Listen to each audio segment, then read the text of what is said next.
What's going on, everybody? Welcome back to another episode of Pass the Barb. You are listening to the number one outdoor podcast in the world. We're back.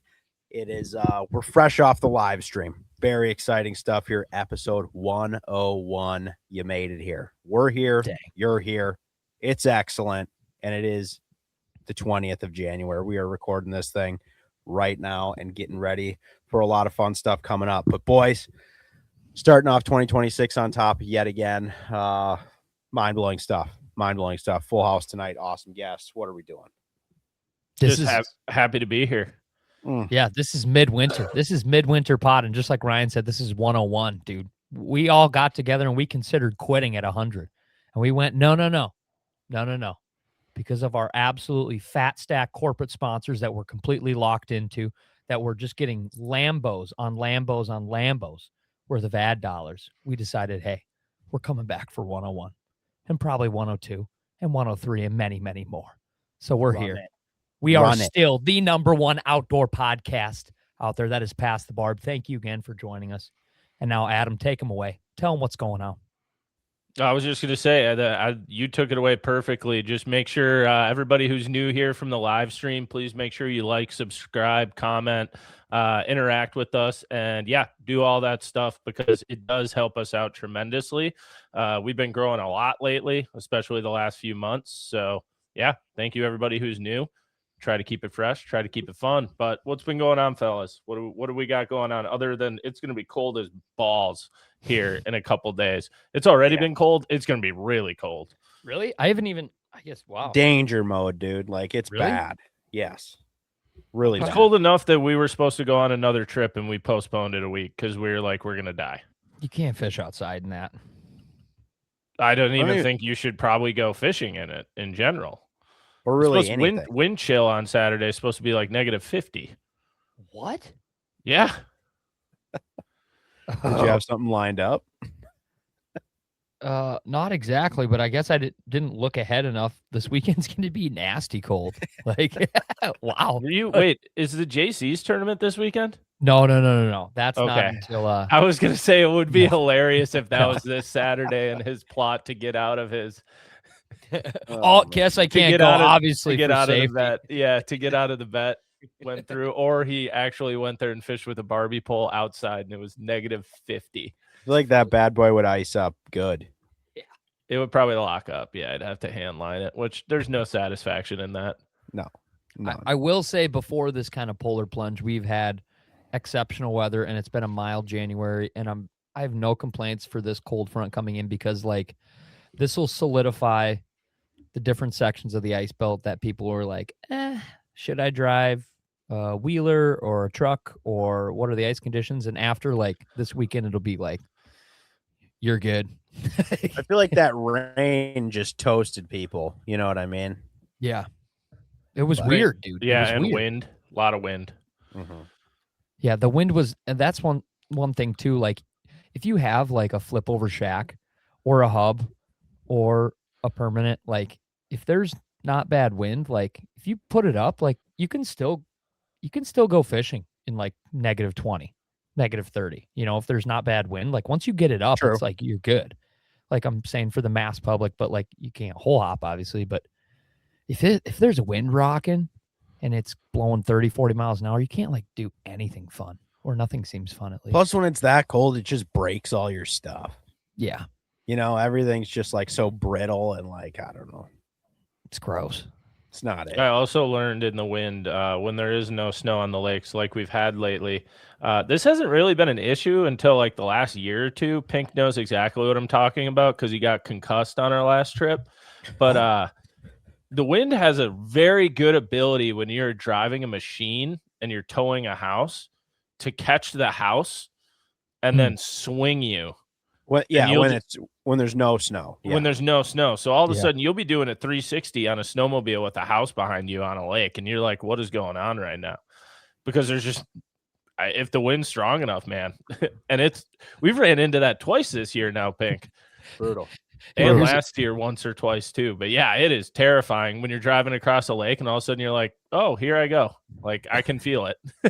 Here's a funny wind story. And especially with no snow. It was like 9 o'clock at night. I was fishing with one of my buddies, and he goes to leave, and he leaves my hub shack, and he left like 5, 6, 7 minutes ago. And it was like a pretty short walk to where we actually like entered. And I go back out 5 minutes later, and he's like 20 feet in front of the shack. And he didn't have ice cleats on, dude. And the wind was so powerful. He was walking like a couple feet and it was blowing him back. And I had ice cleats. I grabbed him by the shoulder and I walked him all the way to shore, dude. True story, swear to God. I wish I would have filmed it. It was actually really, I was laughing. I was laughing the whole time. That's so funny. Moonwalking. Yeah, haven't that thought of glare that ice one is no before. joke, dude. Damn. Hard too. Let me tell you. Very hard. Yeah, ice hurts. Yeah. Believe How it or did not. you slip and yard sail your body? Oh, well, so you know how like when you're trying to like hop between spots and you got multiple people and you're like, oh, I'll just ride on the shack, dude. Yeah. I did that. And we were going like far.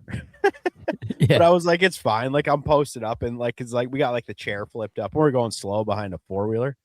Well, we're driving and all of a sudden the wind is catching the side of the whole thing. And then the whole wheeler just starts like doing a 360 with the trailer behind it, right?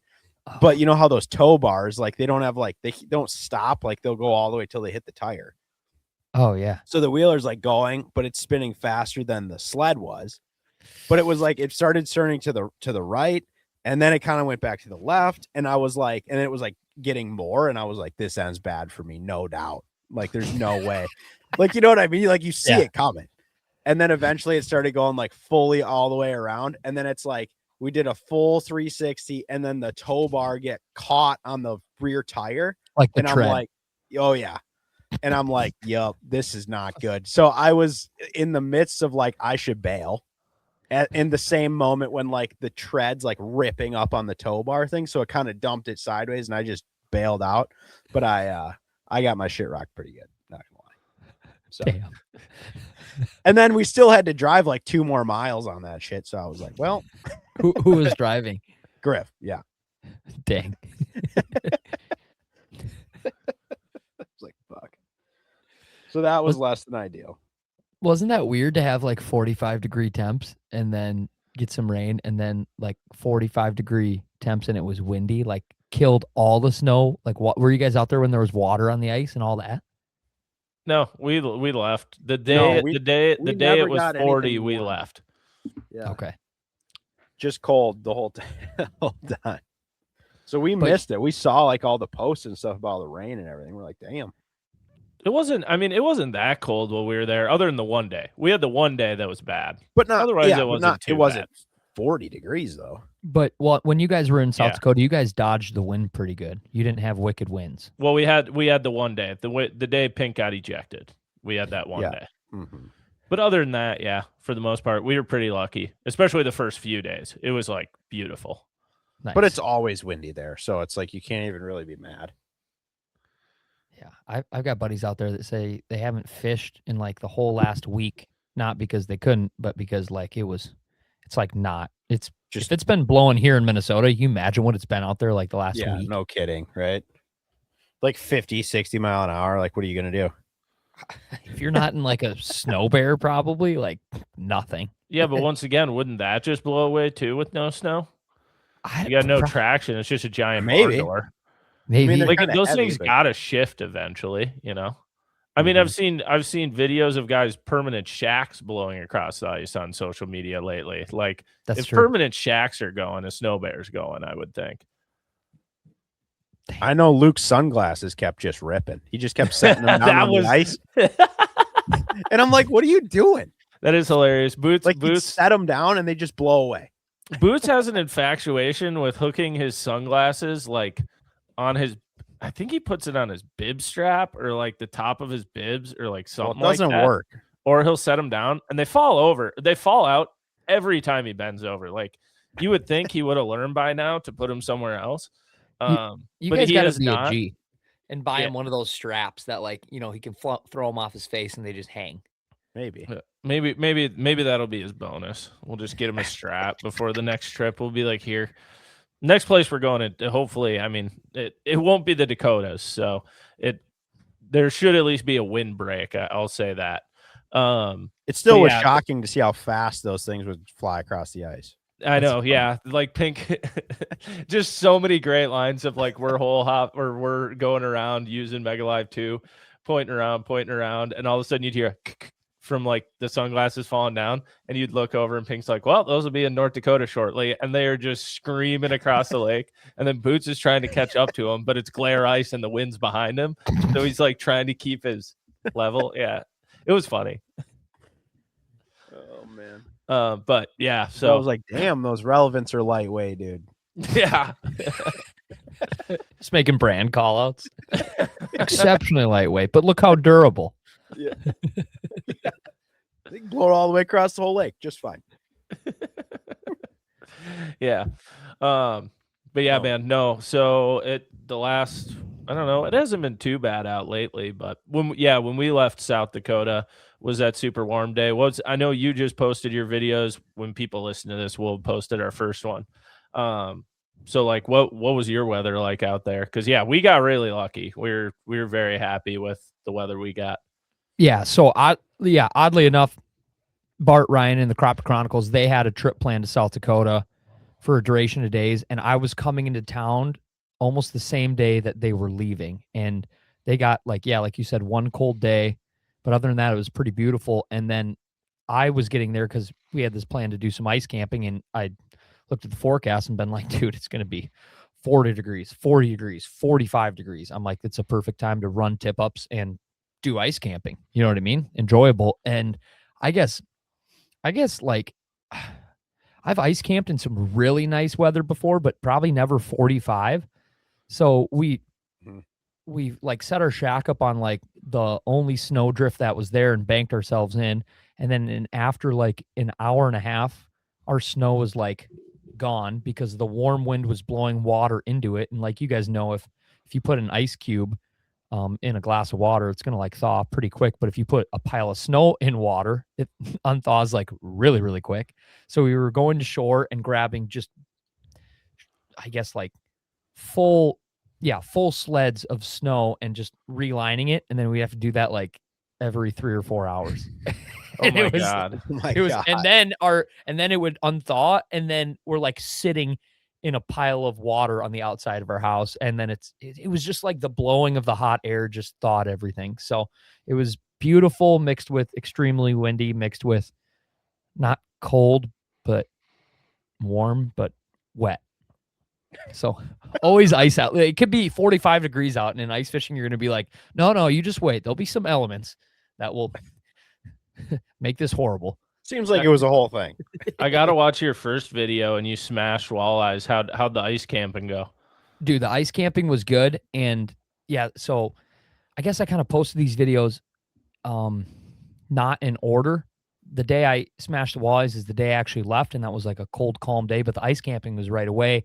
And that was sweet because we found accessibility on some areas right off the side of the road, which was kind of the concept of me being out there. I didn't bring a machine because there are so many bodies of water, you guys know, that are so accessible off the side of the road. So I kind of wanted to highlight that and stuff. And it was good, dude. Like we could have kept a 4-man, but one of our buddies was leaving, so we knew not to keep extra. So we kept a dozen walleyes, and we caught one 26-incher, but a lot of nice eaters on tip ups and stuff. And it was fun because like it was a good ice camping situation. We were going for walleyes, and in South Dakota, you can run 4 lines. So at one point we just had an absolute spread. We had 9 tip ups out, and then we had 4 holes in the house. So it was sick.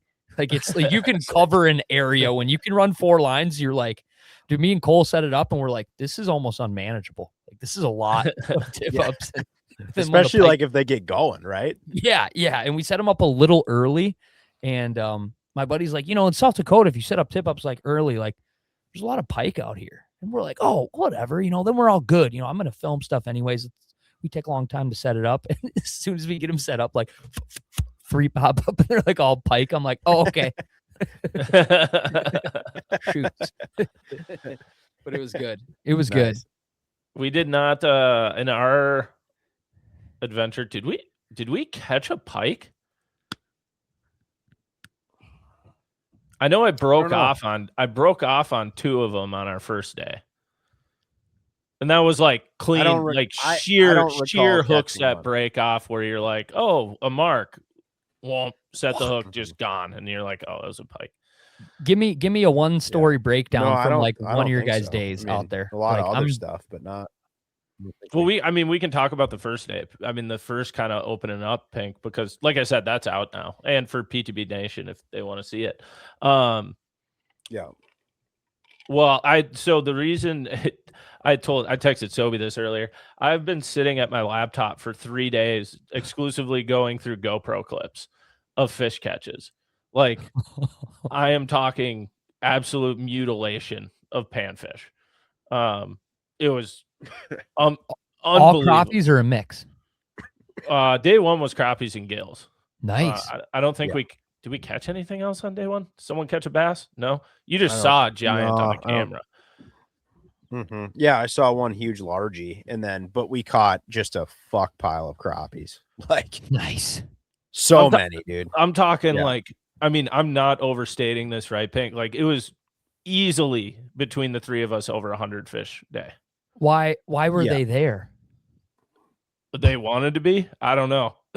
But like there was, you weren't targeting. Was it like basin or weeds or flat? No, it was a weed. No, they were in the shallow weeds.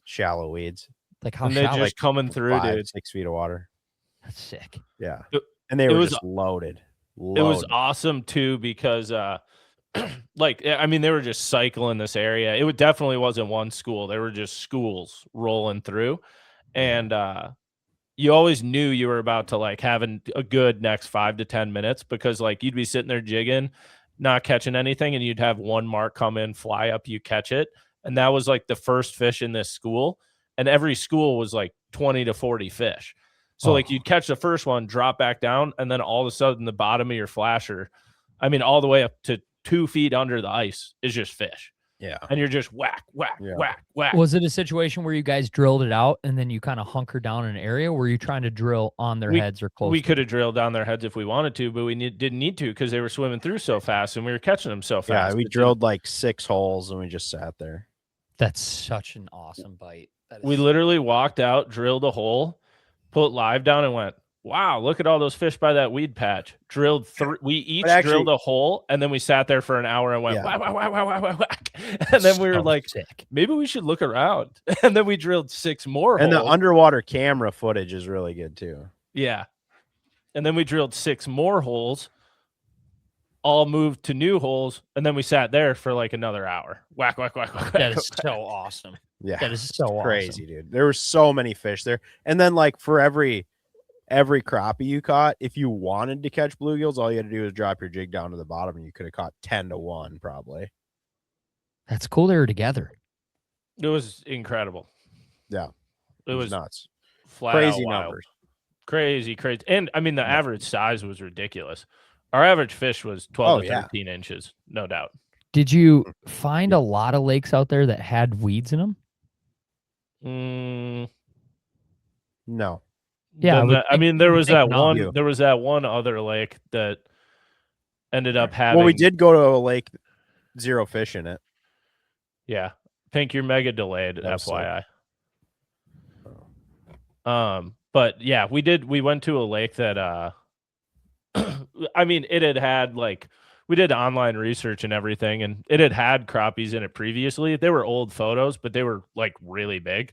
Yeah. And we were like, oh, we'll go try it out. And after our first day was insane, this lake had no lake map, only aerial imagery. Like that was it. And we're like, okay, we'll go try it out. Day 1 was like a slam fest. So let's go try it in the morning. It's not very big. We went there and first hole we drilled, we dropped live and it was, I think we were in like 12 feet and it was standing coontail 8 feet tall, all the way as far as you could see. Beautiful weeds. Beautiful. So then Pink started dropping the camera everywhere, and we were out there for like 2 or 3 hours. And I think we saw 1 pike. And then we got back to the lodge and we were talking to the guy who owns it. And we were like, oh, yeah, we were out here. And he's like, oh, I wish you would have told me that place froze out like 3 years ago. I was like, in retrospect, we probably should have brought that up. Yeah. Yeah. So we were like, confirmed, man. Confirmed. There is not a lot of life in there. But that was the only other lake we ran into weeds. But I mean, like some lake. Well, no, there was also where we later in the trip we did run into weeds shallow. They were not great weeds. Waldo and I found some big patches, but there was no fish in them.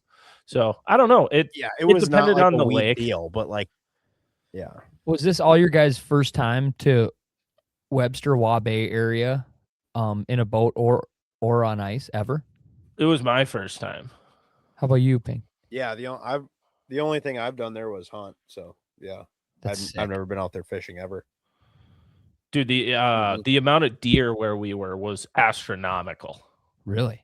Oh yeah, we were in the zone. Mm-hmm. That's funny you say that. Like you guys must have been in a deer zone because like, you know, I was with Pint and he's like a big deer hunter. Like we didn't see a ton of deer, but you'd mentioned that. So like where you guys were in the morning must have been in the zone. Yeah, in the morning, like if you got up like close to sunrise, even like I think that first day when we drove out. Well, I guess even that, yeah, we probably saw 100 deer on the way to the first lake. Wow. Yeah, they're all just chilling in a field, just wide open. Dang. 100, like mental. Do you crazy think amounts of deer?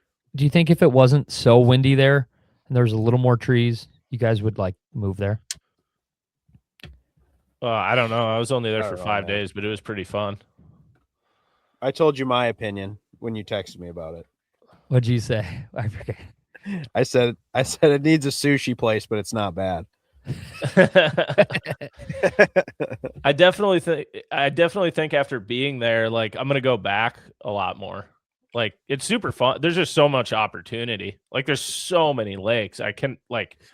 So many lakes. It's like I know you guys were there for 5 days, but like you can't, like you didn't barely probably scratch the surface. Oh no, like I would have loved to be there for 2 weeks, dude. Yeah. And just like and that's like the crazy thing. I mean, this first video's out and we got a bunch, we got more coming out, and it was an incredible trip. I mean, we pounded them. And it just like we were leaving and I was like, I feel like we haven't even got started. Like we haven't even really gotten that exploratory yet. We haven't been like, oh, let's go try this. How about this? How about that? Like we had so many more lakes we wanted to go check and do, and you just run out of time. And I'm like, man, I guess I'm gonna have to go back. That place was sick. Yeah. Well, and for every bite that you find, it's like, man, how much stuff did we overlook that was probably better?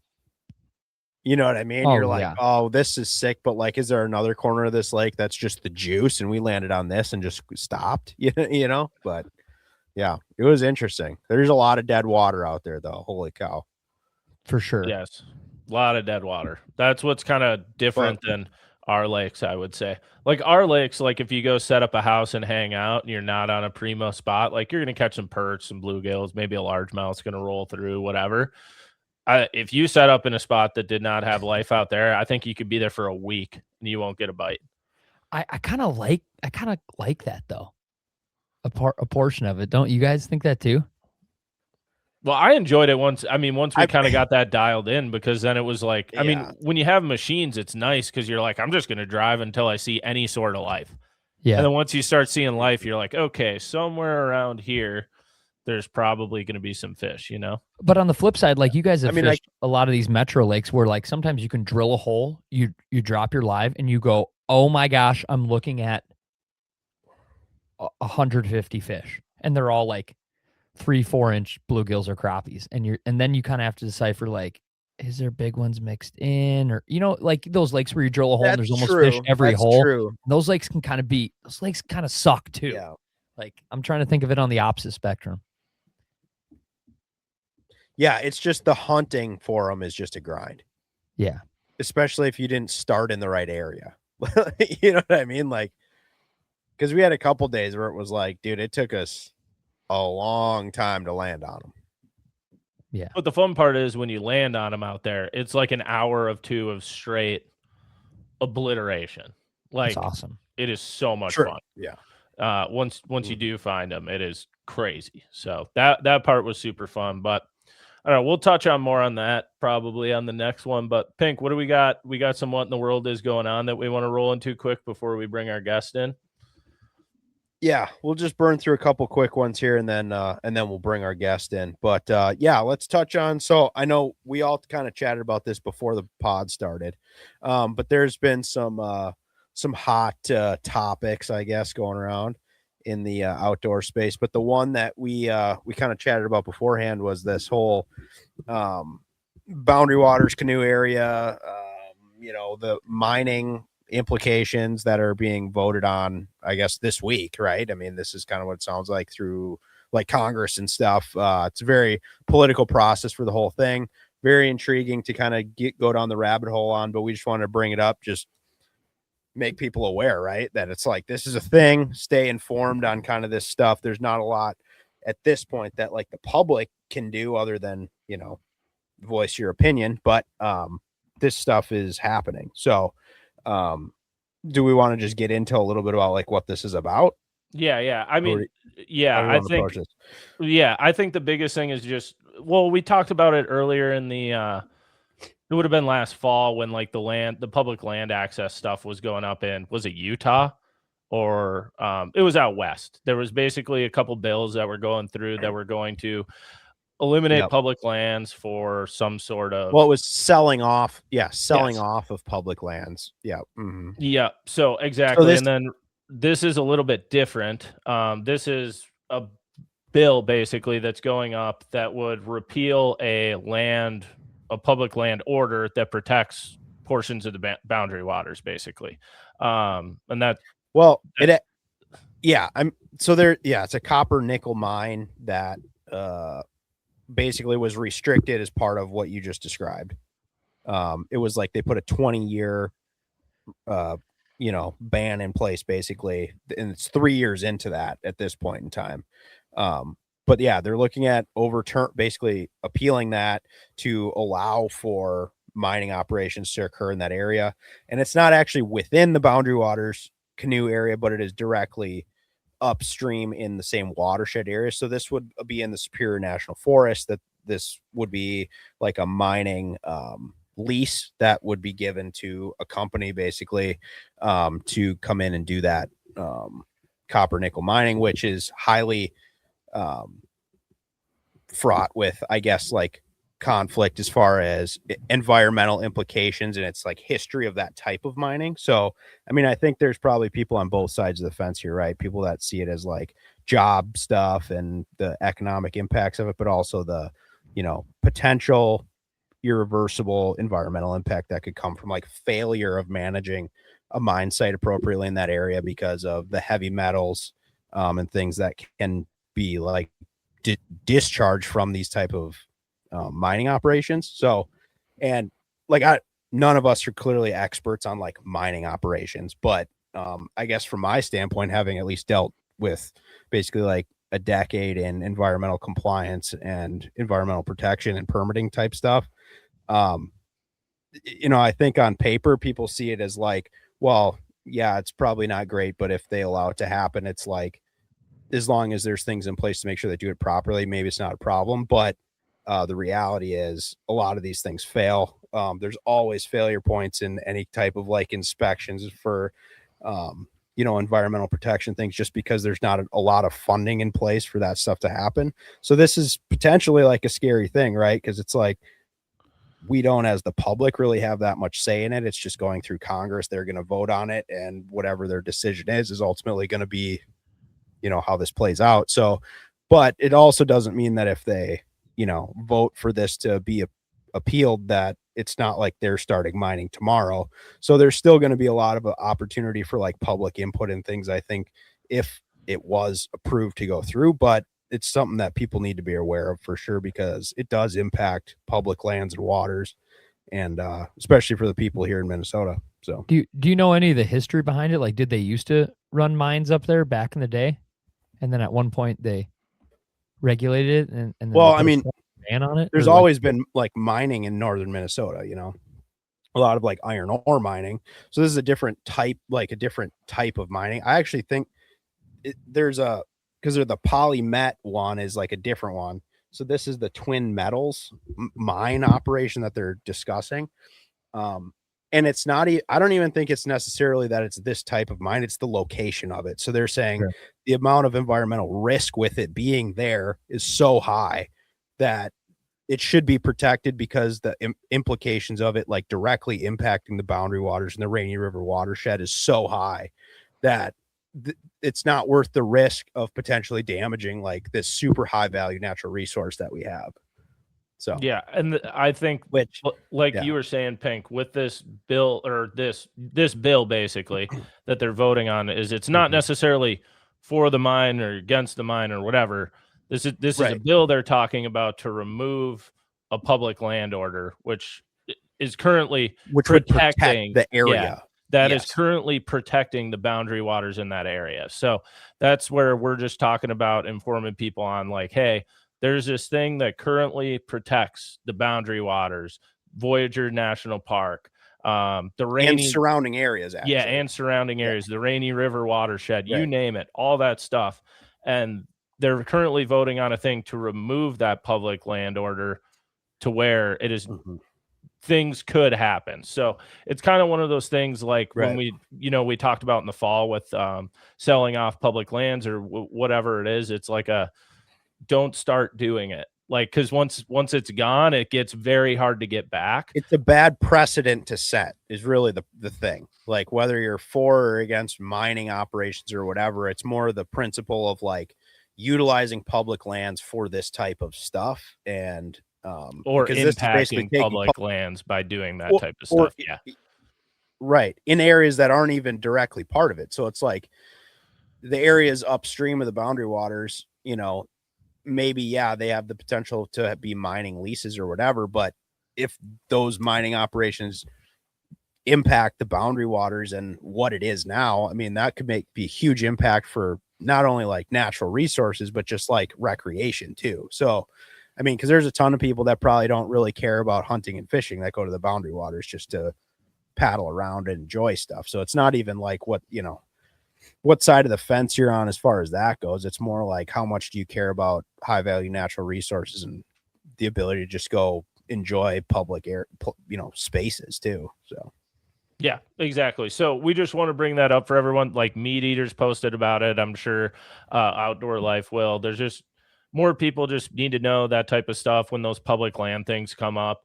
And hey, like, we all love being outside. We all love the outdoors. We all love spending time on the water.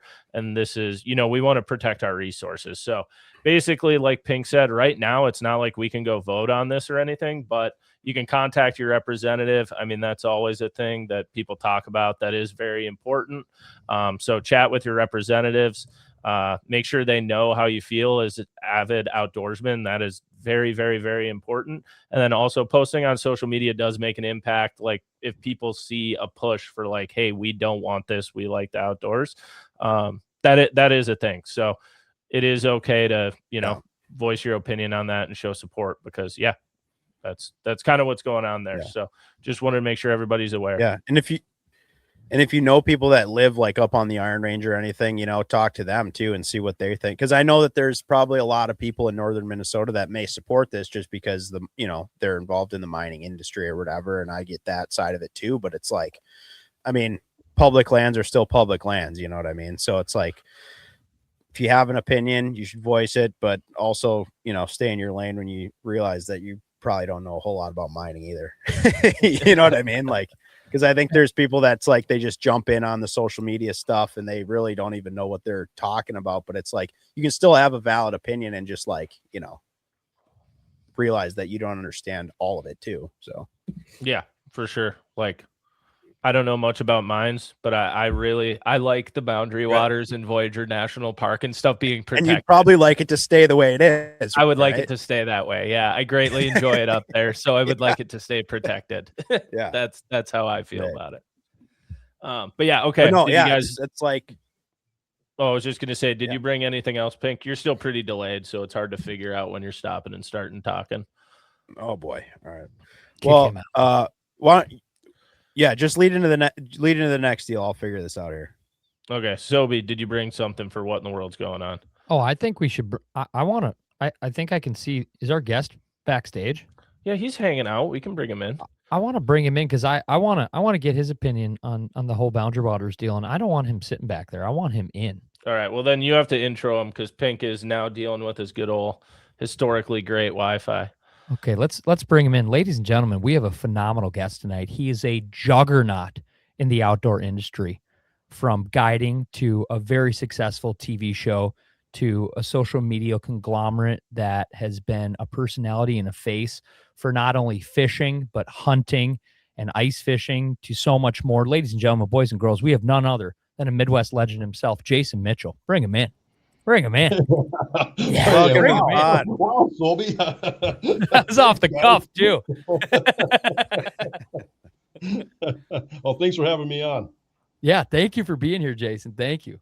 You forgot one of his great accolades, Sobe. I will say, from having been on the water with Jason and filmed with him, he is the fastest in the Midwest at removing a perch eye from a perch when he needs to get a spoon back down with a perch eye on it. It's incredible. He's got the fast hands. I got a thumbnail specially tailored for it. I sharpen it. He doesn't clip his thumbnails in the winter, man. He just keeps it there, so it's a little bit like a shovel. He can just pull it out real Savage. quick. That is savage. Like a spade. Is that like a real thing? I remember you telling me that when we were out filming at Devils, but I saw your perch post the other day, and I saw one of them chilling on the ice with no eyeball, and I was like, I know that, man. It's what you do is you squeeze down on their cheek so the eye bulges out, and then you just push your thumb in and pop it out, and it's so fast and easy. And it's funny because people have knives, and I remember a guy was wearing a necklace with like a stick with a little wire loop on it for popping out the eyes and stuff. And then, man, You got to that's have the the good lamest thing thumb. I've ever seen. You got to wear a necklace to pop a perch eye out. I mean, come on. Ripped off his necklace, and you don't get your man card until you learn how to do this right. Stop it. Tell me you're not from a Dakota. Buddy's probably in the comments right now, like, "Hey, man, my wife made me that necklace for my trip." So what's new? What's new with you? Were you on your way back from Fargo tonight?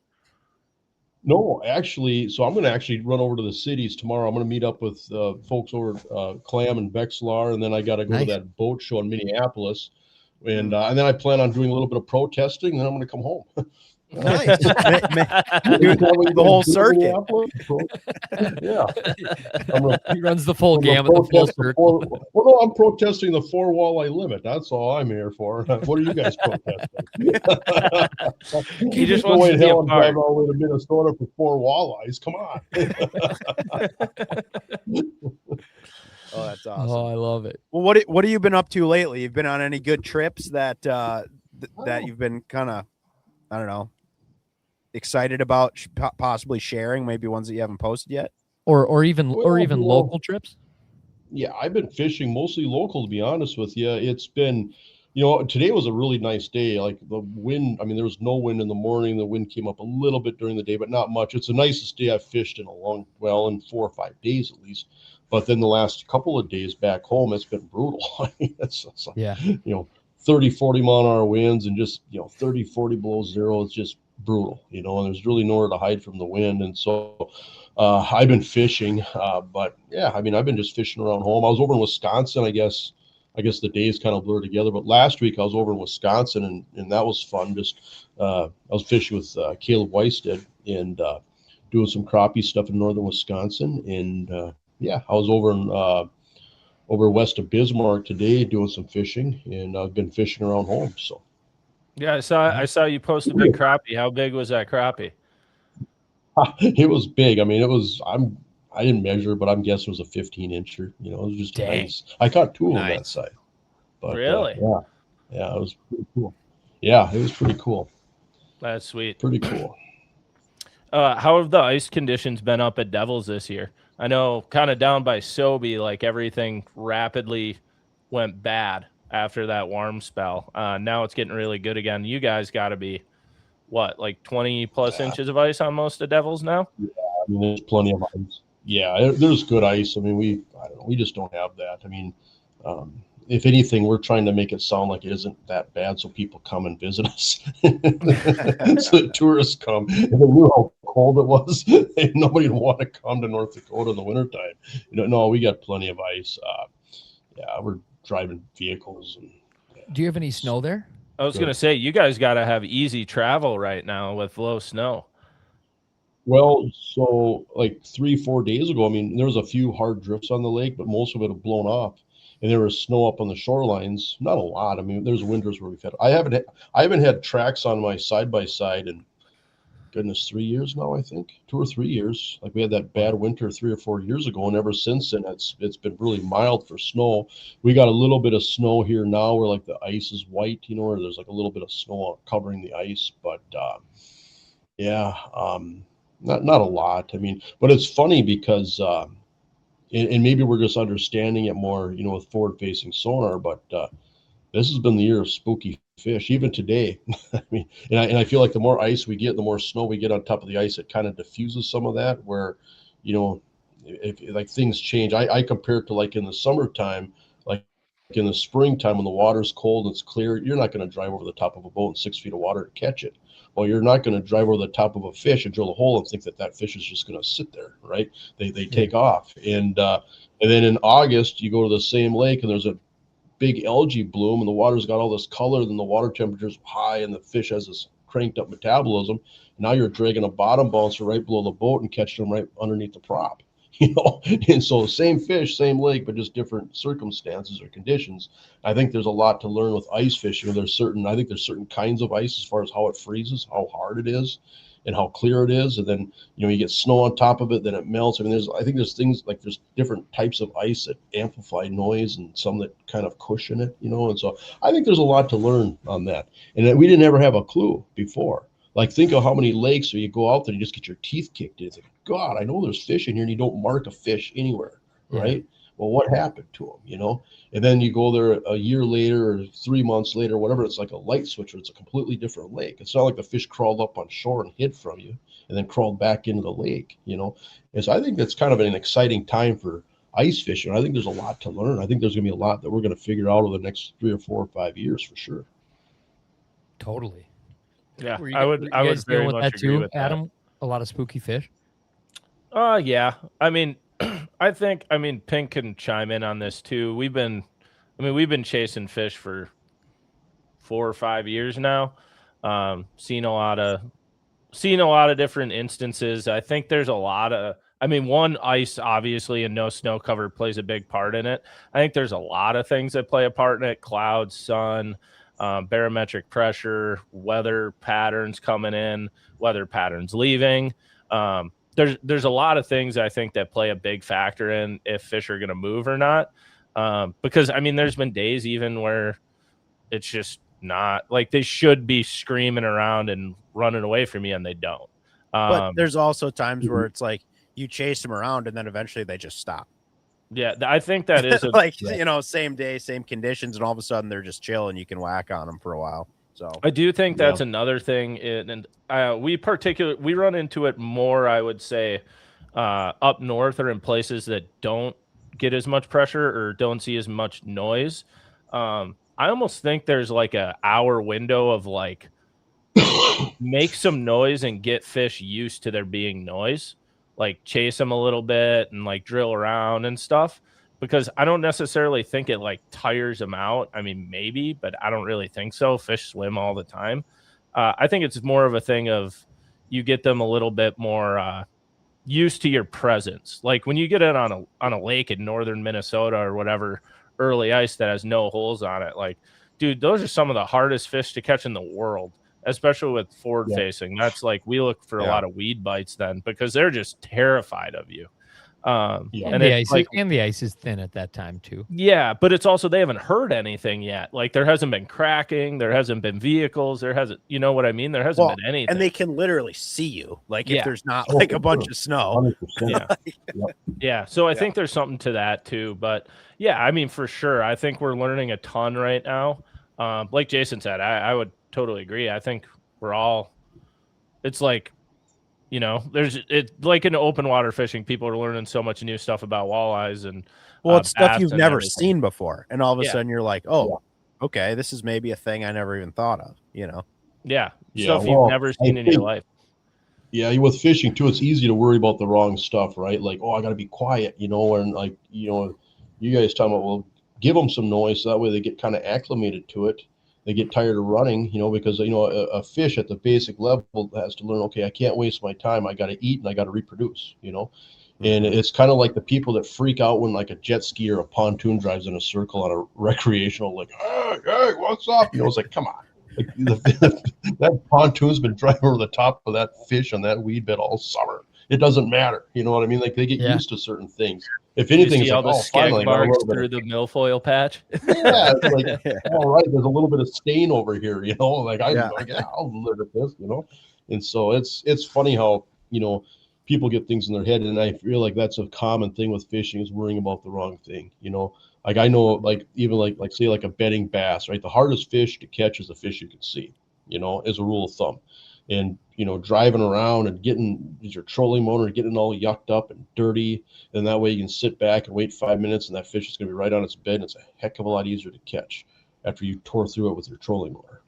You know what I mean? Yeah, it's true. just like, you know, just basic, simple things like that. You know, or you go up into Canada, you know, and these Cree guides will run their boats back and forth in the cabbage when the fishing slows down. It's just they move those pike around and you move them around and you catch them, you know. So there's all kinds of cool things with fishing where, you know, it's there's always things to learn. There's always things that surprise you. Then you think you got something in your head. You're thinking, well, I guess that isn't always true. You know? Yeah. It So makes it I mean, fun. you've been like obviously around the industry for a super long time, and done it at a very high level for a long time. Do you still feel like, even though there's all this technology, information, there's just so much like information out there now, when you talk to people at like shows and stuff, do you still get a lot of the same questions that you would have got like 20 years ago? Yeah, I mean, in some ways, I don't think anything's changed. I mean, in some ways, you know, buying a lot of equipment and you know, and having this, you know, false confidence in technology is compensation for if you don't know nothing and you have no competence. Okay.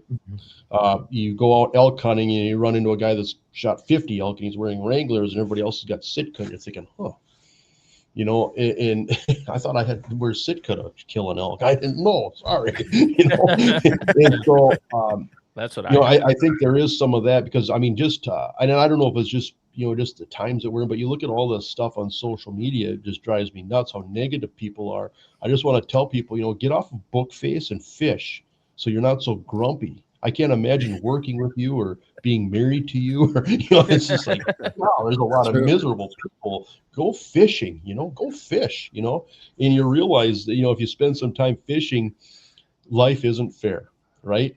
I mean, people say, "Oh, it's a rich man's sport. Oh, you gotta have $100,000 to catch a fish anymore. Oh, you don't have life skill." Blah, blah, blah, blah. I mean, it just never ends, right? And it's like go fishing. You know, and you're gonna see all kinds of cool craziness that makes it beautiful. You know, there's kids out on john boats floating down a river catching smallmouths, and there's people wearing chest waders catching huge walleyes. There's Oh, you know yeah. people sitting on buckets sight fishing and catching a big bluegill with 1 pound thread, you know, and they've got all these cool nuances figured out because they put in the time. And the guy that sits in his basement, mom's basement, got gout all over his knees, and he's complaining about how terrible fishing is. It's like we've never had such great fishing, you know. And then on top of it, you know, you look at the United States, you have got disposable income. We've got careers and jobs where people can just go out and do all this stuff for fun. We've got technology and equipment where people can get immersed right into it, where they're hooked, you know, and they're having some level of success like right away. I mean, I think it's the greatest time to ever be an angler. It really is. Like this is the golden age. It really is. Yeah, got I would totally agree. Like I feel like we're just getting into it too, kind of like we talked about, whether it's ice or open water. Like there's just so much, like it's almost like just you're learning so much new stuff now, and it's a great time to get into it. I mean, Jason, you've been around a bit longer than we have, but I feel like there's a lot more young people getting into the sport now than ever before. Like For I sure. think Well, and here I'll tell you something too, because every generation wants to pick on the next generation. I think that's just wired into human beings. You know, when I was a kid, we used to have to walk uphill, and then we have to, chop Both a ways hole is with cool. a hatchet. We No, go and to actually school I twice. Yeah, I did make a few holes in the hatchet where the top would be about this big around, and the bottom would be about that big around. You're trying to get your line through it. But no, I mean, here's the thing. Even like people say, oh, forward-facing sonar is going to crush fishing and blah, blah, blah. Okay. Here's an interesting thing is we like, if you were to take the four of us right here, take our clothes off, I wouldn't want to see that, especially you, Pink. This But took a dramatic turn. Jesus. where am I going with this? Okay, I got a plan here. So you throw us out in the snowbank, we wouldn't live an hour. Like we wouldn't live an hour. Okay, we are the most worthless, helpless animals. We're like baby mice. Like we wouldn't live an half an hour, right? It's and true. so we've always like, oh, you're nothing without your tools. Well, yeah, you wouldn't even be here, right? Like human beings have been creating tools and creating better ways to do things since the beginning of time, right? And it's all relative. I can remember when you have to turn the hubs on your four-wheel drive, and if you forgot to do that and you're at the boat ramp in the fall, you're like, oh my God. I remember sitting on a boat ramp for 45 minutes with my foot on the brake and my legs just shaking, waiting for somebody to drive by, because every time I tried to do something, I kept sliding further and further back. I mean, my front door was in the water, I forgot to turn the hubs on the four-wheel drive, right? Like there's all kinds of things that, take for granted now that, there was a time when, that stuff was cutting edge. And so you look at like, we're going to catch every bluegill and crappie to extinction, and listen to like Randy Blockett and some of these people. It's like, listen, one of the biggest periods of extinction in North America happened. It coincided with first human beings coming across the Alaska land bridge. Okay, there's all these big mammals in North America that had never seen predators. They'd never seen a human predator. Okay, and so there was like a three-toed horse, there was a woolly rhinoceros, there's all these really cool big mammals that in a very short period of time were wiped off the planet. Okay, people did it with spears. Okay, I've seen people fish lakes out with black dacron line and bobbers that would get put on the edge of the hole, and when there's a minnow on it, and when the fish ate the minnow, the bobber would plop off, and then they would run out of their pickups and grab the line and hand over hand it. Okay, you can wipe out a walleye or a perch lake with that. Okay, like it's never been about equipment. It's the game. It's trying to figure out a cool, fun way to do it because it's entertainment, right? It's entertainment. There was a time where people had to catch or kill something to eat and survive, and that's why I think hunting and fishing is so hardwired into us, is that we've got 300,000 years of history where we've been a predator, okay? And we've had to use tools that entire time of some capacity. And so it's hardwired into us. But what's also cool about today's world, like in the last 50 years, is that people have understood and respected the importance of conservation, okay? Yeah. And so it's a deal where in conservation is all about education, right? We've all, if you've been fishing a long time, we've all handled a muskie the wrong way. We've all done different things that you look back thinking, geez, I should have done that, but we didn't know. And so it's evolving like modern medicine. Like people are learning more, like barotrauma, I mean, people are having conversations now. And so that's all good. That's what's going to keep our fisheries healthy, is education, conversations about conservation. The technology is irrelevant. I mean, that's like the lowest rung on the ladder. It's what we do. It's how we think, And so I think this is a great time to be alive if you're an angler. Like if you're not catching fish right now, you got way bigger problems than Facebook or forward-facing sonar. You really do. That's true. Dang. I That's like a good that. point. I like do. that. I mean, I like all that. there's great Yeah. fishing. I mean, there really is, and you just can't fall into it. I mean, here's the thing too, is that some people are, I don't know, like what it is. Like, I don't know if it's a pride thing, an ego thing or whatever, but it's like, they got to go back to work on Monday. How'd you do, Bob? How'd you go do fishing? Well, I got my limit. Well, if that's the only thing that's important to you, then, you get in such a rut and such a funk. And what I mean by that is you got to be so cool and so fine trying all kinds of things that don't work to really get into the cool stuff, right? Yeah. I mean, I snowmobiled back into lakes that looked good on a map and couldn't find more than 6 feet of water, and it was buried 3 times, pushing and sweating. And I'm getting older, fellas. Like No way. like it's like, man, I'm not the man I used to be, and here I'm sweating and pushing and grunting and stuck all day. And I mean, I've been there, right? I mean, there's lakes in northern Minnesota and across North Dakota that I will never go back to. I don't care how good the fishing report is. Like, I have too many bad memories, you know. But you got to try things that don't work, like trying spots, you know. And so I guess what I'm trying to say is you have two options. You either go back into the pack where there's 15 ice castles sitting there and set up in the middle of them and catch some really tough to catch small fussy crappies that are 6 to 8 inches long, or you can roll the dice. And when you roll the dice, you know, people ask, you know, how'd you do? Well, I fished 4 different lakes and I drilled 200 holes and I never marked a fish. Then I went to another lake and I did this, and I mean, that's what you have to be willing to do. And if you're not okay with that, you know, like people say, God, I wish I could fish with you. I said, actually, no, you don't. No, I'm telling you, I'm having mercy by not but that's what you have to do. That's what you have to be willing to have, that mentality, that mindset, you know. And so then because that's the thing, is people just see the highlight reel, you know, like Facebook, television, whatever. I mean, you know, nobody wants to watch us drill 300 holes where we don't mark a fish. We don't know what we're doing, you know, and so but you have to be willing to try things that don't work. I mean, whether it's to learn a new presentation, get confidence with new baits, get confidence with new spots, trying different lakes. You know, it's a lot of fishing is just zigging when everybody else zags. If everybody's over here doing this, I'm going to go over here and be by myself, you know. And you know, sometimes I do that and I realize, like, wow, now I know why nobody else is fishing over here. But that's fair. Yeah, find something special, you know, and you got to be willing to do that, you know. And so people that aren't willing to do that, I mean, it is what it is. So, no, yeah. And I think going back to what you said, I got to say this too, just where you're like, people need to get out and fish more if they're being super negative or whatever. And it's like, if they think technology or anything is, I mean, affecting it so much, they haven't fished enough, because fishing is the beauty of fishing is it's extremely humbling and it's really rewarding at times, and it can be absolutely spank you. You know what I mean? There's a lot of awesome technology out there, and I get spanked so much, like you said, but maybe the cool part about fishing is you try to zig when other folks are zagging, because you are rolling the dice to try to get on that one unique thing or something cool or learn something new. Like, that's when fishing gets fun, but it also gets the most humbling. So it's like, if you have to be a student of that the one game, thing right? is going to be the kill all, they haven't fished enough, because they know it's, oh my gosh, dude, it will punish you. Especially on those days when you're out there in the boat with all the gear and the whole thing, and you're like getting your teeth kicked in, and then the dude sitting on shore by the bridge is just wheeling them, filling his bucket, and you're like, yep. I'm sure I deserve this for some reason.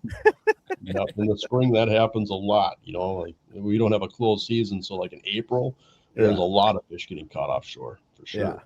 Yeah. That's the thing is, you know, and even like social media, and maybe, you know, I'm an optimist. I guess there's too many great things to celebrate, and you only get one chance in this world, and you're nightcrawler betting, so why not make the best of it, you know? But goodness, you know, even like, you know, people, you know, social media, all this kind of stuff.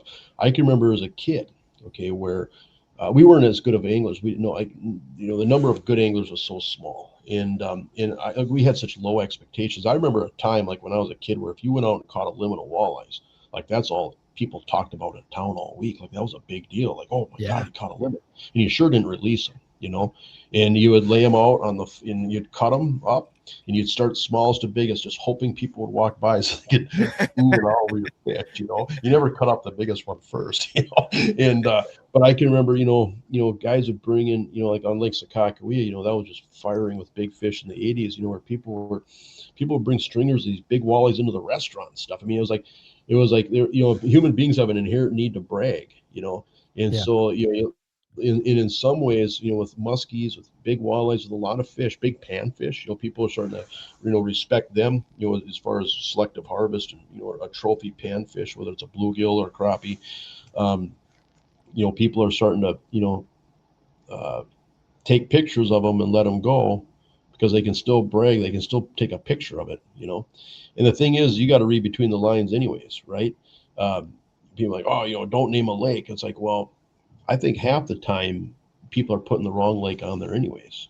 Like, if you're chasing reports or chasing somebody else's fishing reports, you get spun out. You know, I mean, that's just never a good program. I mean, you know, and like, There's a lot of lakes that have been droned in the Crappie Chronicles that there has never been a hole drilled in. I can tell you that much. Well, you know, there are lakes like that, and Yeah. you know, and it's kind of a see monkey do. Like if nobody sees anybody out there, they don't want to be the first, you know, or they think the reason that nobody's out there is because the fishing's bad. And you know, sometimes it is, but you got, like we talked earlier, you got to be willing to try that stuff, you know. But no, I mean, I think there's a lot of good stuff going on. And I tell you what, with young anglers, you know, here's the thing is that, you know, because I feel like there's people that have gotten really good at forward-facing sonar, for example, in the tournament world, that aren't getting the flowers that they're due by the industry. Okay, and there's almost like, you know, some people want to put a heuristic next to anybody's accomplishment if they use forward-facing sonar, and I feel like that's so unfortunate because there's a lot to learn. But the thing is, the learning curve is so fast. It isn't just forward-facing sonar, it's everything. I used to think, like when I was a kid, like say like in my early 20s, late teens, I felt like, you know, as far as the guys that were dominating in tournaments and stuff, it seemed like a person was maybe at the peak of their fishing career, you know, when they're in their mid to late 40s into their early 60s. Okay. Yeah. Because it took that long back then. Okay. There wasn't any information. I can remember using a flasher for 3 years before I saw another person use a flasher. And so like you know, like everything was pretty slow going. Like it was like, I'm talking where before we had flashers, what I would do, like in North Dakota, you can use 4 lines. Okay. I would drill 4 holes in a line, and I would put a small slip bobber and a minnow in each hole. And when I got to the 4th hole, if the first one wasn't under, I would keep leapfrogging. And that's how I would find fish 35 years ago. Okay. Wow. And then the flasher came out. Well, I had all that history ingrained into my head that I like, and I see the same parallels with forward facing sonar today, where the hardest thing was leaving all those rods at home. And all of a sudden I was 1 Vexilar, 1 rod. And that didn't just happen overnight. Like it took like a lot of time to just keep beating away at it, where, you know, you're walking away from the one thing that caught more fish for you than anything else on the planet, a small slip bobber in the minnow, you know, as far as like with perch and walleyes, Yeah. you know, and then getting to where, okay, 1 rod, Vexilar, and if there's not anything here very quickly, I'm just going to keep moving and I'm not going to worry about all that other stuff. Well, then once that kind of clicks, and it was like, you know, it was like a light bulb going off, like, wow, you know. Well, I had to completely change the way I fished. And that's, you know, and you know, you talk to guys like Dave Gens and, you know, people that were revolutionizing that, you know, that's what it was, is you had to change the way you fished. And so like now with forward facing sonar, it's the same thing. It's like, God, how do I put a bottom bouncer and spinner down and a Lindy rig down? Like that's all, you know, and it's, you got to leave everything behind onto this new path, just, you know. And so there's a lot of parallels there, you know. There is a lot to learn, you know. And if it was easy, everybody'd be doing it. Everybody would be signing up for a Bassmaster Open, and Yeah. everyone would be cashing checks, you know. But it's not that easy. It's not. I mean, people think, oh yeah, you can see a fish from 200 feet away and just drive up to it and catch it. It's like, if I gave, I feel like if I were to give forward facing sonar to most people, they would catch a lot fewer fish. I mean, think of the hours they would spend fishing for drum and catfish and, you know, garbage, you know, just being able to interpret fish. I mean, there's so much to it. I've done that a lot. I've done that so much. We all have. I feel like, I mean, yeah, okay. so here's something crazy on Devil's Lake, because there's a lot of white suckers in Devil's Lake, like way more suckers than anybody would ever imagine. And I don't know if suckers have to burp air, but I never realized this before. But like, if you see a fish, you know, like they look just like a walleye, and they kind of live on the ends of points and whatever. And if you see a fish in 30 feet of water, it'll swim straight up, boop, slurp some air, and swim straight back down in the water. Suckers do that all the time, and I never do that until forward-facing sonar. You know, you see like this brown hump come out in the water, almost like a fish eating bugs. Where thinking, oh, is that a walleye? That looks like a walleye. What is that? You know. And I had no idea. And you think, like, when you see like just a fish just barely sticking out of the water, you think that they're slurping bugs. I think there's something with those suckers in their air bladder, or they must have to come up and just take a slurp of air every once in a while, because you see them doing it all the time. You know, that's one of the ways that I used to, or like on the Missouri River, you know, paddlefish chase walleyes around like crows and blackbirds chase an owl. It's the damnedest thing. I never knew that. You know, That's I mean, crazy. like, isn't that crazy? Like they just Yeah. like they're mad at him. Like they're like, why is a big paddlefish that eats plankton? What does he have against a walleye? You know, like it doesn't make any sense. But Yeah. you look at this and you can see it plain as day. You know, and so I mean, there's so many cool things that we're learning. I mean, it's just, and that's what makes fishing fun. I mean, Yeah. I still get fired up every morning to fish. I still run across the parking lot. You know, it's like, you know, it's like there's just so much cool stuff going on with fishing, and learning is a big part of it. You know, for sure. Dang. But That's cool. I mean, obviously you've been able to do like a lot of cool things, you know, in your whole career and everything. And you know, someone else we've had on this podcast, Frank Ragnow, Oh yeah. you know, brought up a cool adventure that you guys went on together. And I mean, he gave us some details on it and the whole thing, but like, how does something like that come up? I mean, I know you've done, you know, so many adventures all over the world pretty much, but like Well, something like that that, you know, came up when Baker's, Yeah. you know, How do you and Baker's Frank even meet? yeah. just kind of a long story. I mean, we just met and started fishing together and just get along. He was a great guy. I mean, he's a great guy. Just really loves fishing, and he's humble. He's a good human being, you know. And I always joke, you know, before you marry your daughter off or go into business with somebody, you know, go deer hunting with them for a week, or you know, go on some fishing trips, fish in a tournament or whatever. You'll find out everything you need to know about that person, good or bad, you know. And yeah, Frank and I, we just get along good, think a lot the same way. Just kind of keep to ourselves and do our thing and just love to fish. So anyways, so yeah, Baker's Narrows, they bought this flying camp and they told me about it. And like, oh yeah, sign me up. I want to be the first, like, I want to be like Dwight Eisenhower returning to the Philippines. Like I want to be the first boots on the sand on the beach. You know? like I want, yeah, sign me up. And so I made sure. Well, anyways, I didn't really tell Frank all the details. Like I didn't tell him we were flying in this little plane. I didn't he tell did him all this mention stuff. this. And so Yeah. on our way up there, he's like, so this is a good one. So so on the way up, I kind of let Frank know that, hey, you know, we're going to be flying into this lake, you know. And he's like, really? And I said, yeah. I said, but it's don't worry. I said, I didn't want to scare you, but the pilot has crashed 3 or 4 times. But you know, all those guys have crashed up there. It's like crashing a car. I mean, it's just like running a stop sign. But so anyways, I was just messing with them, right? So we get up there and we meet the lodge owner, it's the pilot, and he's like, you know, talking or whatever. And oh yeah, here, you guys take this book up there. That book, my third plane crash is in that book. Like there was a book about Canadian bush pilots. Now Frank is probably like, this is getting real.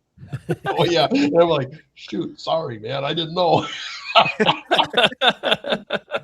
You know what though? It was such an incredible adventure. I would have still signed up. I mean, I would have signed up. You know, you know, just yeah, it was an incredible adventure. I mean, I've never seen lake trout that reckless. You know, I mean, usually, you know, most of the time, even on the premier renowned lake trout fisheries up there, you know, you're targeting big fish. You know, a big percentage of the big fish come on dead baits.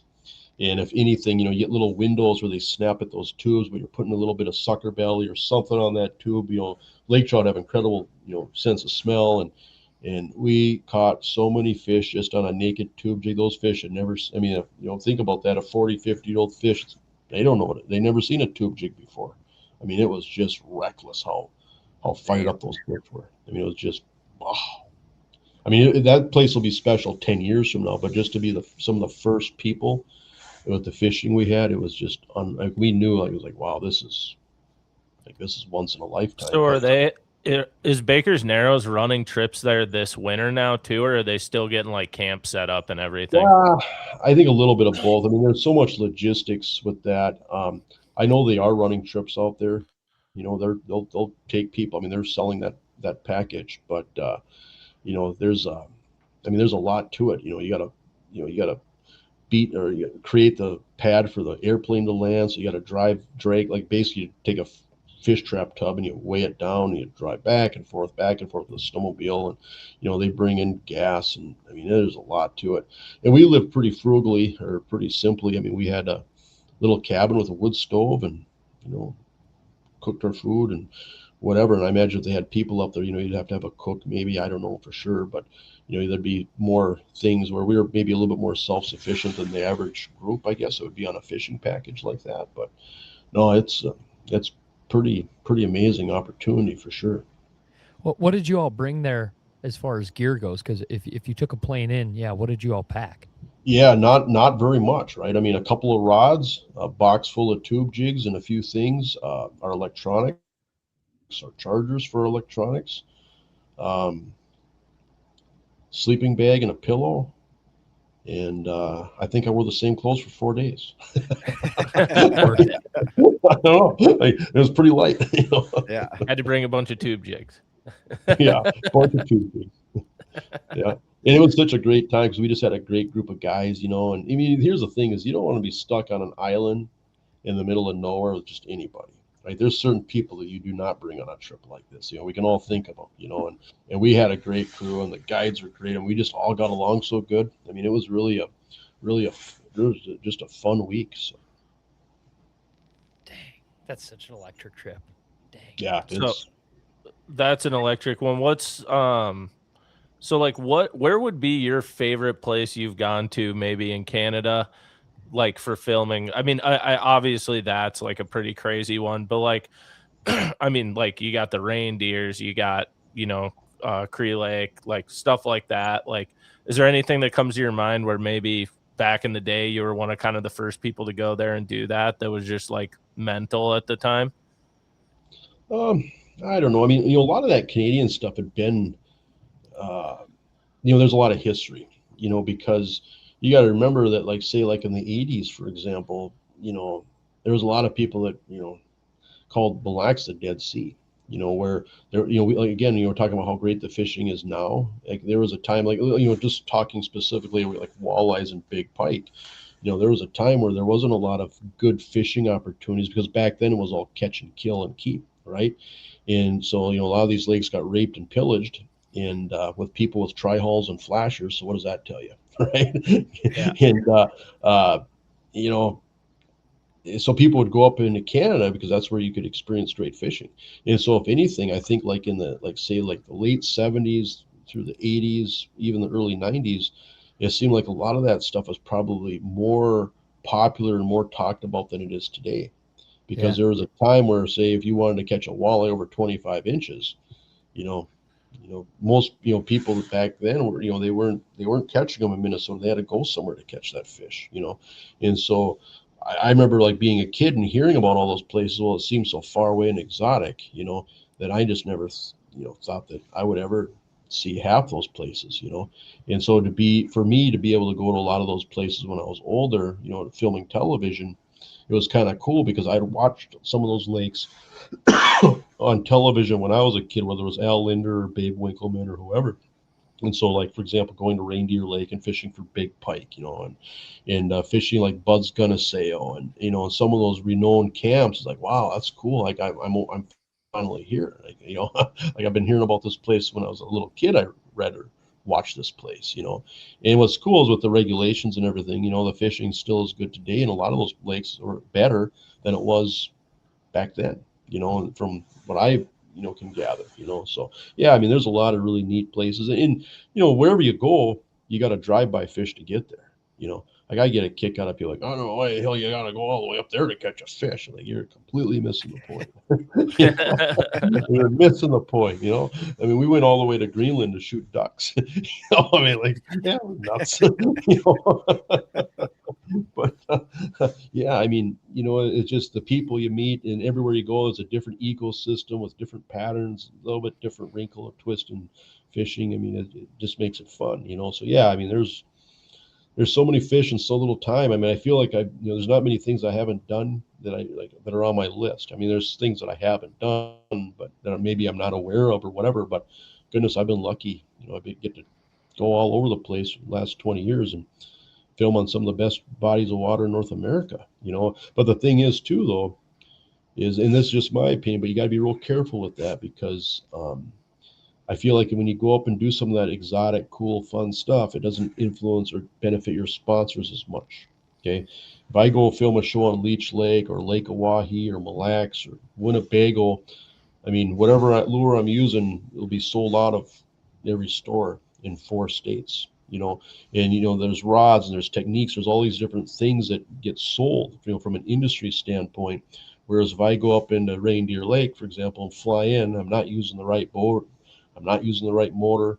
I'm you know, throwing a 5 of diamonds, you know, Len Thompson spoon or a MEPS, you know, it's like it doesn't line up with the sponsors very well. And then people watch and think, wow, it looks like a lot of fun. But I think you could probably catch fish on anything up there. Like it doesn't influence a buying decision, Yeah. you know. No, that makes And sense. so you got to be really careful. I mean, I think there were actually TV shows or hosts that they went too far on that. Like every show is out of Canada. And boy, I always used it like 15% rule. I never wanted more than 15% of my shows filmed up there because I felt like then after that, they, you know, it's not exotic and um, different. It's you're overdoing it, you know, and so that was my thought process on it. So I think that's a smart thing though too, because I mean, even with us and Sobe bouncing around and everything, it's a thing now where we're getting to that point where it's like I want to go explore, I want to go do these crazy adventures that I've seen Mitchell do and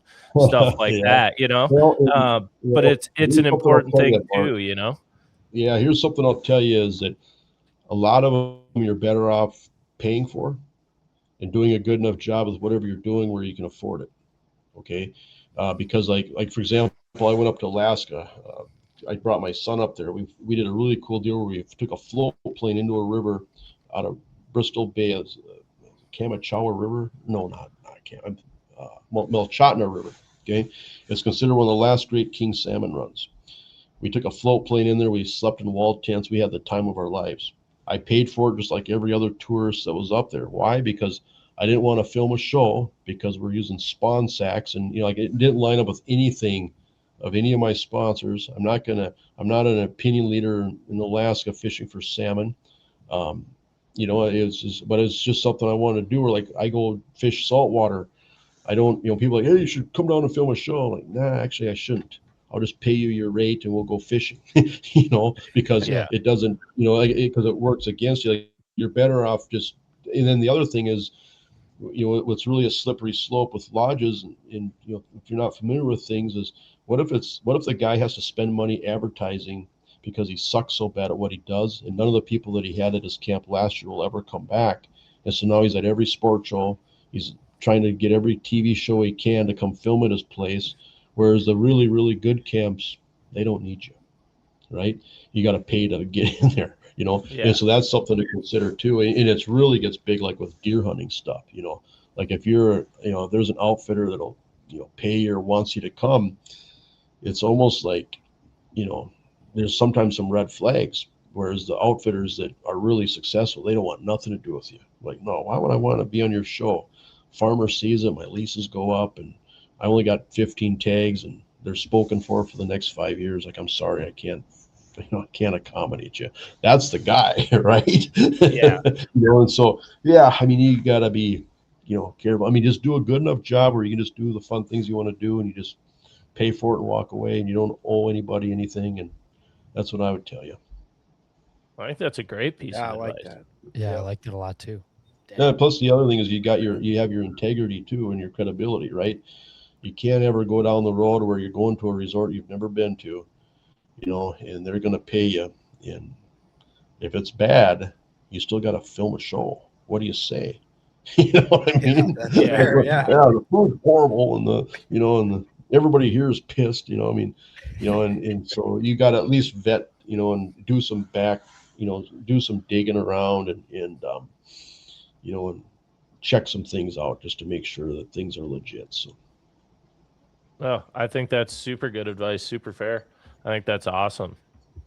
Yeah. I want to switch things up here. I want to hear maybe just 2 or 3 wild, crazy stories, either from being on a trip, old guiding stories, or just a fishing story that maybe stands out in your head that you're like, okay, this happened. And it could be recent, could be from years ago, just something wild that you're like, okay, this happened and this is wild. Wow. Or funny or something. It's broad for a man that's probably got 5 million memories fishing. Yeah, goodness. you got to laugh at yourself. And the reason I think that's so important is because then it gives me a free license where I freely laugh at everybody else too.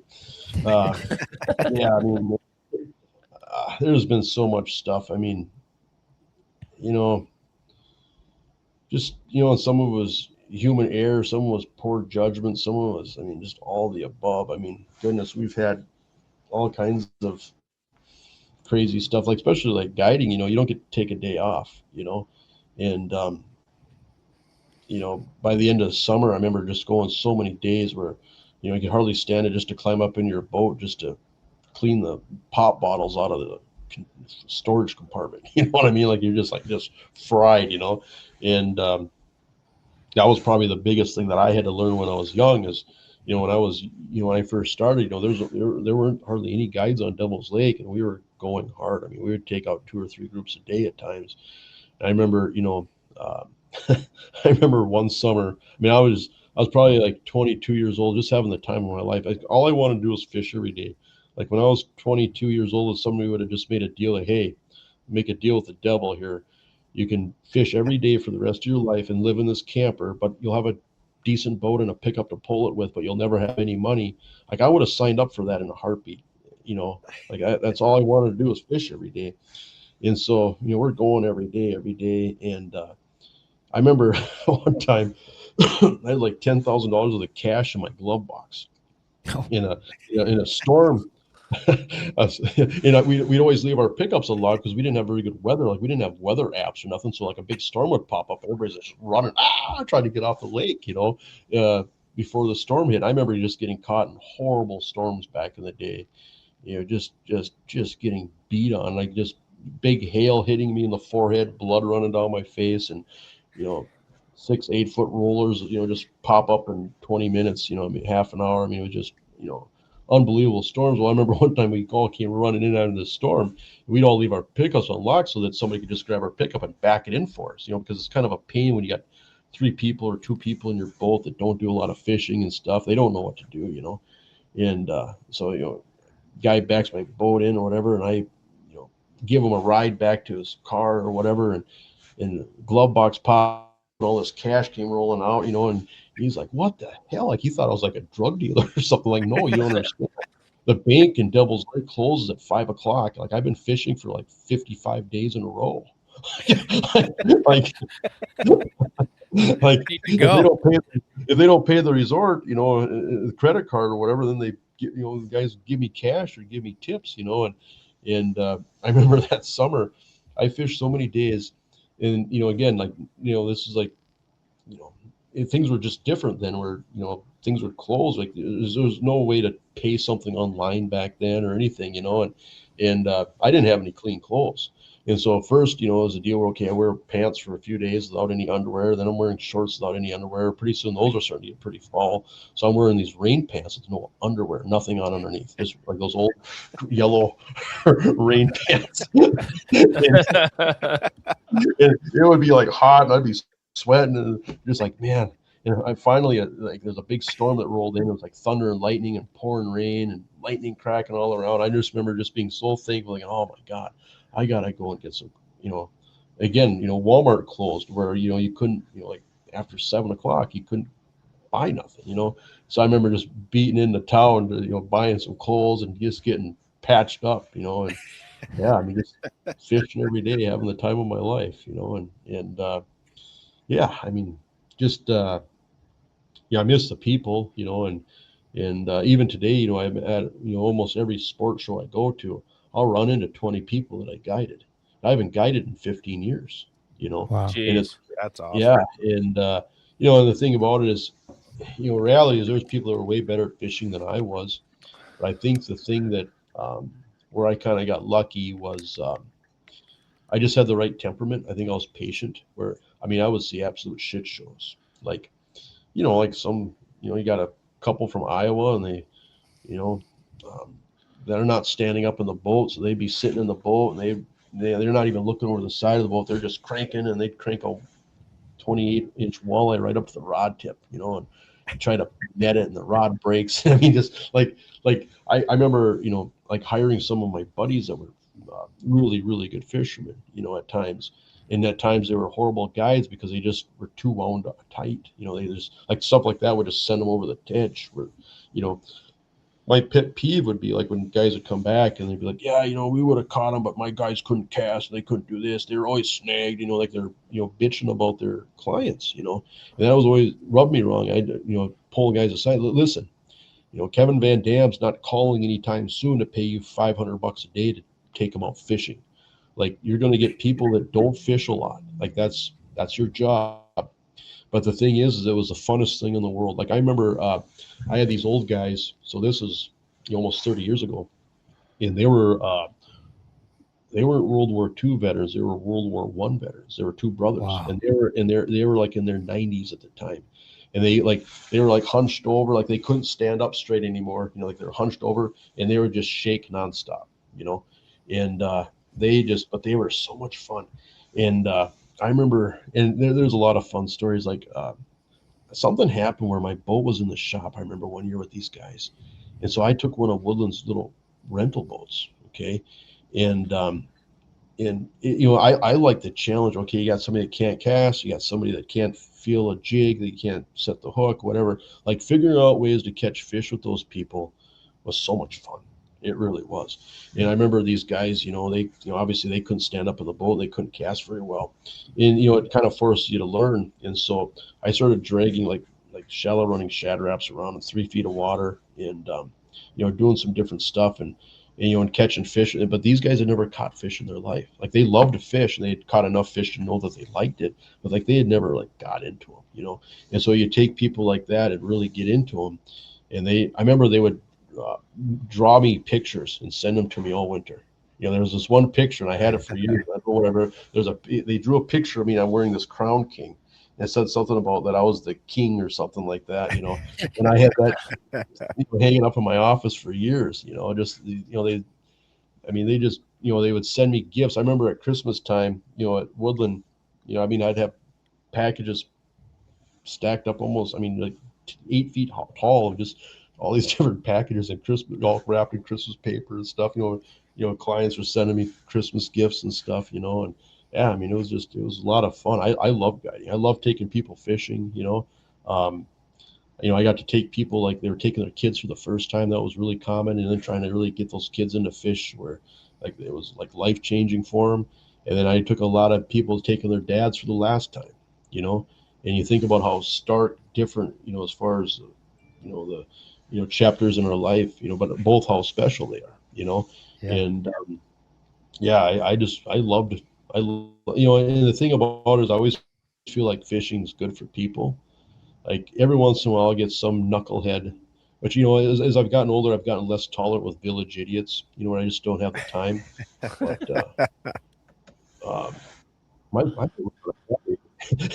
but anyways, you run out of patience with people where like, you ruined that lake. You taught somebody how to fish, and blah blah blah blah blah. Like, just I've never been apologetic for teaching people how to fish. I think it's the most wonderful thing in the world.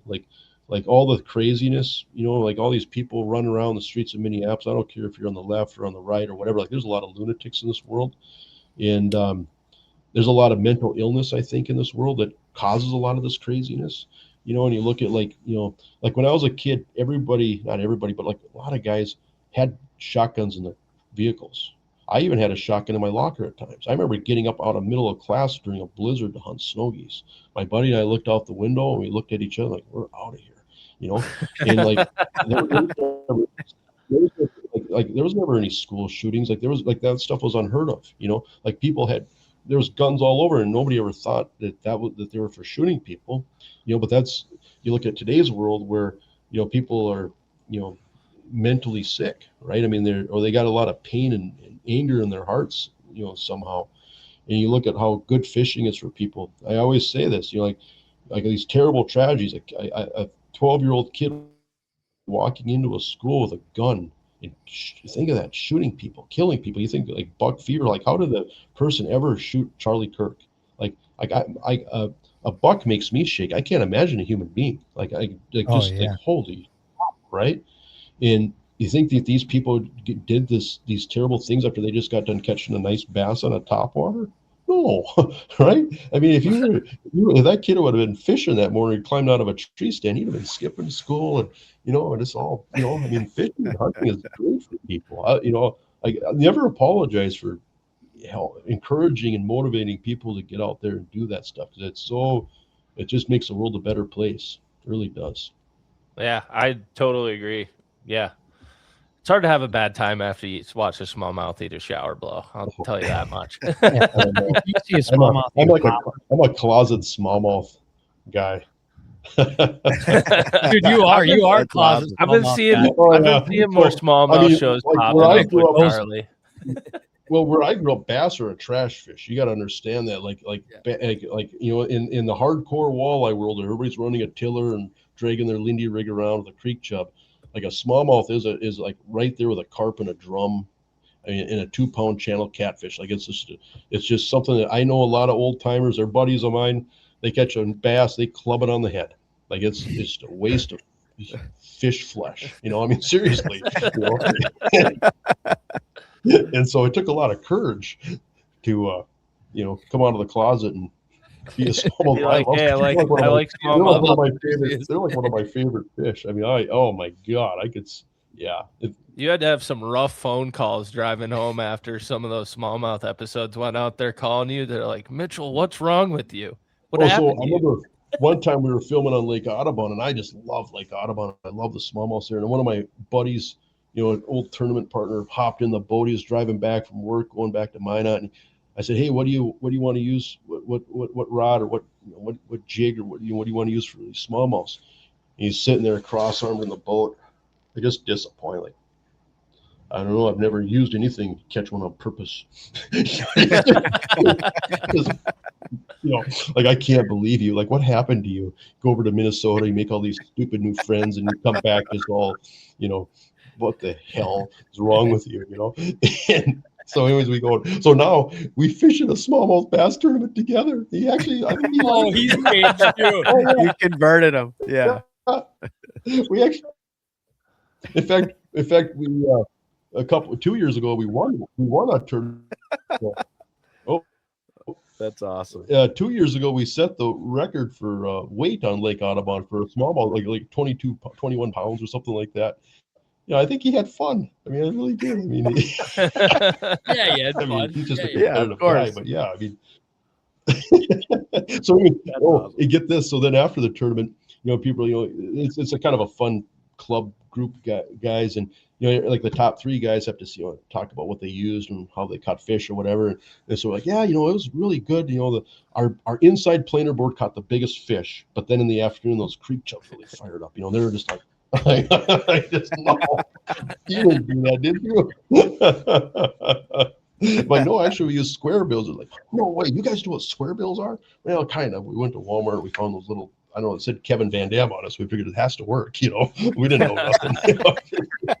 Playing stupid, These guys are just pissed. That's awesome. I would have loved to be a fly on the wall for the conversation when Jason came back from Northland with the Northland Marabou jig, and he's like, "Guys, I'm gonna show you how to catch bass with this," and they're just God. so utter disappointment on their faces.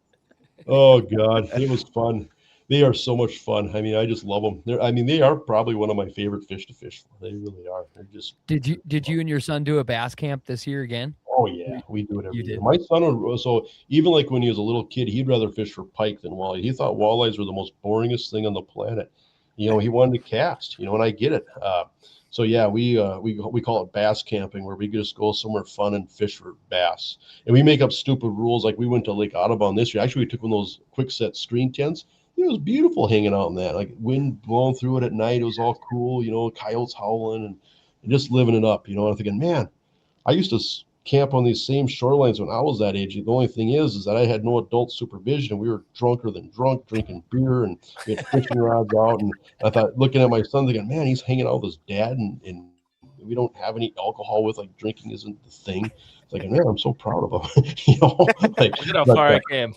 Yeah, like wow, I might not have been much, but at least I tried to raise good kids. But we have so much fun, and we so like we make up stupid rules, like okay, you can only use a top water.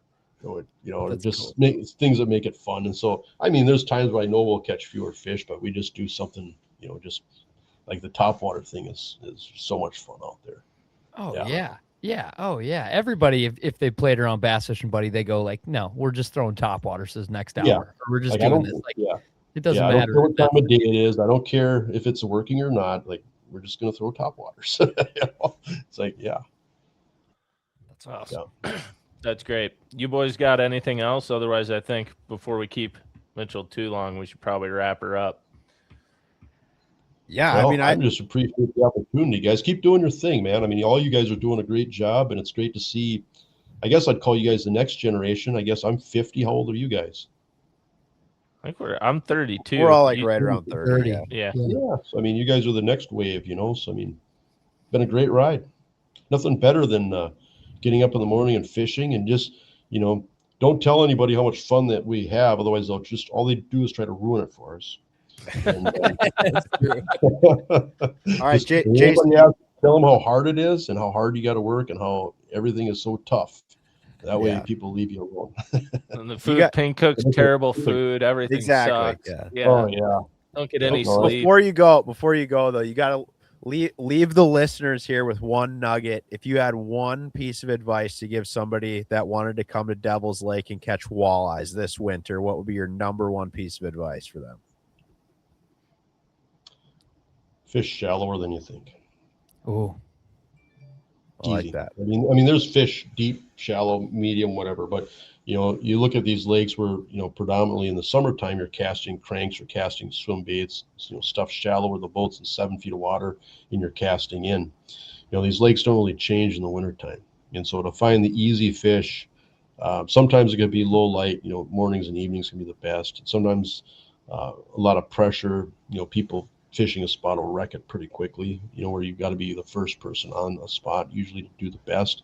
But as a rule of thumb, I don't think you can go wrong, fishing 4 to 9, 8 feet of water all through the winter. I mean, for a lot of big fish, especially, and, average size, as far as nice fish for sure. That's great. Well, I'll ask my one question. If they want to catch perch on Devil's Lake, what would your piece of advice be then? Well, the thing about perch is it can be a lot more of a networking thing because it's such a big lake, and so it's a deal where it's hard to do it alone. Okay. And so like say if you have 4 or 5, 6 buddies that are going out, definitely split up or hire a guide for the first day, at least just to kind of get pointed in the right direction, but split up. And just so here's the thing with perch is a lot of times they're on these basin transitions, whether it's 30 feet of water, 24 feet of water, 45 feet of water, depending on what part of the lake that you're in. And a lot of people make the mistake of, they'll go out they'll unload all their stuff and they'll rip 50 holes and then they pop around in them, but it's such a big lake that, and these fish are when they're over that basin, they're usually close to the bottom and they're moving all the time. Drill fewer holes, sit a little bit longer in that hole, but then make big moves between your holes. Does that make sense? Don't get bogged down drilling 50 holes every time. Drill 2, 3, 4 holes and give it 15, 20 minutes. Because if there's, say, if there's 100 perch in that acre of water, they're going to come swimming by you at some point. Just to know, because you got to break down big chunks of water where there's no life, right? And so to break down big chunks of water, that's how you do it.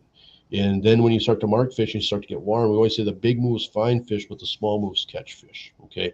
Once you start to catch a few, you can almost will your way to catching more. That's when you start ripping a lot of holes and making really little moves and just popping around, making small moves just to try to get on a little floor. Oh boy. Did we lose him? Oh, he might come back. Come on. We may have lost him. The winds are blowing, man, out in North Dakota. Let me tell you. We may have lost him. Maybe do we try kicking him out and bringing him back in? Well, he'll have to come back in, but we will do that because he has left. But either way, okay. One piece of advice about perch on Devil's Lake. He literally just texted he just me. Turns his Wi-Fi off. He just texted me. Just lost you. Computer is dead. Okay. No, tell him all Perfect. good. All good. Honestly, Jason, if he won't go back and listen to this, but we have to say thank you Thank you Yeah. so much for coming on. We've had so many incredible guests on Pass the Barb, and some of them are new friends, some of them are old friends, and some of them, like Jason, he's an old friend of now all of ours. We've known him for years, but he's somebody that I know Adam, Ryan, and myself have looked up to so much. There's a handful of these kind of Midwest outdoor icons that have paved the way for outdoor media, and Jason is one of them. And that's what we're doing here today. That's what all three of us do is we do media within the outdoors, and we love it. And without guys like, your Linders, your Bill Dances, your Jason Mitchells, this doesn't transform into YouTube or Instagram or podcasts or Facebook like how we started. Like, it doesn't, none of that happens if we don't wake up on a Saturday morning or Saturday afternoon and see the Linders and Jason Mitchell on TV. These guys have inspired us greatly. So for you to get on this podcast and give us some time, thank you, Jason. Thank you. And if you guys have never heard of Jason Mitchell before, go check out his YouTube channel. Go check out his socials. He is a wealth of knowledge, and he's a really awesome dude too. Really funny and an amazing angler.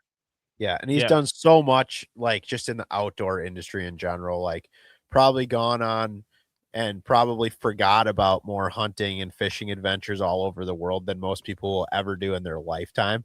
And it's just, it's incredible to see somebody that's done that much stuff still get so juiced up to go fish in his own backyard and catch walleyes and perch for days and days, weeks on end, all year long. It's so cool. So and one accolade I want to give here is, especially for like outdoor media personalities or just outdoor professionals in general, whether it's Bill Dances or the Martins or even a lot of the Linders, a lot of those guys are like full focused in one avenue.